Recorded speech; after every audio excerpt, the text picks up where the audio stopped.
Ritik Mandal and Rajesh Saha, both joining us from Kolkata. Ritik, over to you first. Has the West Bengal government, Mamata Banerjee, responded to what the court's direction is, handing over the case to the CBI? What more do we hear from the government? Definitely, it's a setback for the government. Remember, Mamata Banerjee had set an ultimatum for the SIT team, which was probing the entire matter. The Sunday time till Sunday was given for the cops of Kolkata Police, but we do know that currently that the case has been handed over to CBI. And on the streets of Kolkata here, Nabila, what we can see only that the protests are mounting over here. Even today, we can see that several forums are carrying out, march to Arjikor. Currently, we are live from one of such rally where we can see several political and non-political forum are staging dharna, and of course they are also conducting rallies and marches towards Arjikor Hospital, demanding justice for the victim lady. Remember, she was 31 and she was on her duty inside her own premises, which should be a safe premises, her own hospital. She was brutally raped and murdered. And let me cut across to the citizens of Kolkata. For last couple of days, they are showing, solidarity to the victim lady. दादा जो जानकारी हमें मिल पा रही है, जो Calcutta high court ने अब इसका जो इन्वेस्टिगेशन वो सीबीआई के हाथ में सौंप दिया गया है. डॉक्टर्स के लंबी मांग रही थी, क्या कहना चाहेंगे? किसके बारे में? CBI now will probe the matter. CBI will probe the matter. That is good, I think. That is good. I think people has lost their faith in the government. That's why if the High Court has given this judgment that this case should be tried, should be investigated by the CBI, I think that is good. I think that before that the government should have handed over this case to the CBI. That should have been. क्या कहना चाहेंगे? CBI अब इस बात की जांच करेंगी, Kolkata police नहीं. कोलकाता हाई कोर्ट की फटकार. We think CBI are the right judgment for the victims. हम लोग CBI के ही जज मांग रहे हैं.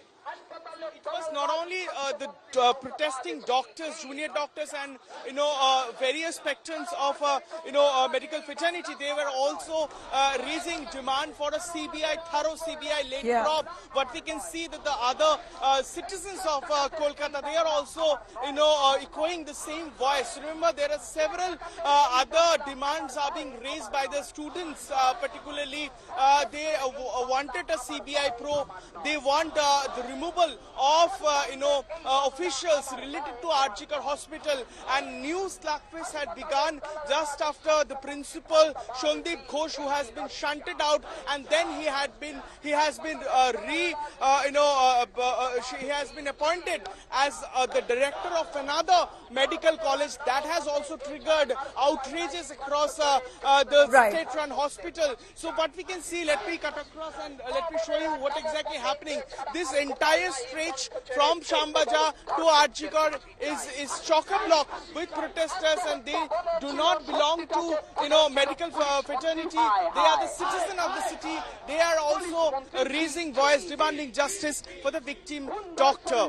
Back to you, Nabila. Right. So as we stay on these visuals, Ritik, we're going to continue tracking those visuals right behind you. If you could ask your camera there to pan. We're still going to track this live. Rajesh, why don't you come in on what exactly the court has said today in quite a harsh way, has pulled up the state government of West Bengal, asking why no urgency was shown in forming an SIT, and now they've handed over the case itself to the CBI.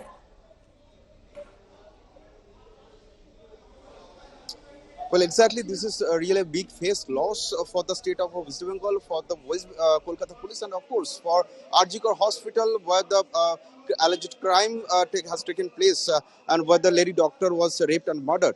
And during the hearing of public interest litigation seeking CBI, Kolkata High Court has expressed complete dissatisfaction with the role of Kolkata police and, of course, the role of principal of that particular college. Right now, one of the petitioner advocate Shomu Subra Ray has joined with us to elaborate this matter. Sir, you filed the public interest litigation before the Kolkata High Court seeking CBI. Right now, Kolkata High Court has directed Kolkata Police to hand over this case to CBI. So what was the ground why it has been handed over to CBI? From the very beginning of the incident, there are several latches which is conducted by the investigating officer, that is the Calcutta Police. From the very beginning, they have registered the case as Tala Police Station UD case, as unnatural death case. After that, next day till 4:30 p.m., the PM is not done conductly. Several incident itself indicates that the investigation was not going properly. That's why the Chief Justice of Calcutta High Court inform us that this matter should be transferred to the Central Bureau of Investigation within tomorrow 10 a.m. And in the meantime, the Chief Justice also appealed the doctor to resolve all the problems and appear and do their service, regularize their service. Yeah, from the very beginning, they have registered the case as unnatural death cases. Most of the witnesses were not examined properly under Section 161 CRPC. Their statements were not recorded properly. 164 statement of the victim's family is not recorded properly.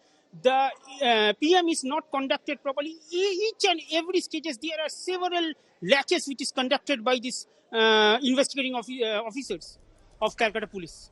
Right. So, Rajesh, we've heard you and the lawyer, but to take our viewers through a little on how this murder and rape was really pulled off, if I could break it down for you on the autopsy that we have, here's what it states. The victim was throttled to death. She was in fact smothered and throttled. The wounds have been detected on her stomach extensively, her leg, her vagina, her lips and neck area. She has been profusely bleeding from the eyes, her mouth, and brutally attacked and assaulted her vaginal parts. In fact, the genital torture caused injuries in the vagina, and that eventually also led to her demise. Now, we hear the autopsy report breaking it down that she could have been banged right on the wall. Her head was banged on the wall repeatedly.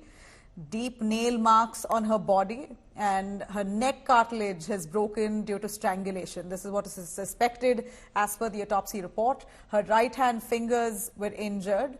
Victim's mouth and her throat were constantly pressed to a point she couldn't scream, she couldn't speak, so that no sound comes out of her. They attempted to strangulate her in that fashion.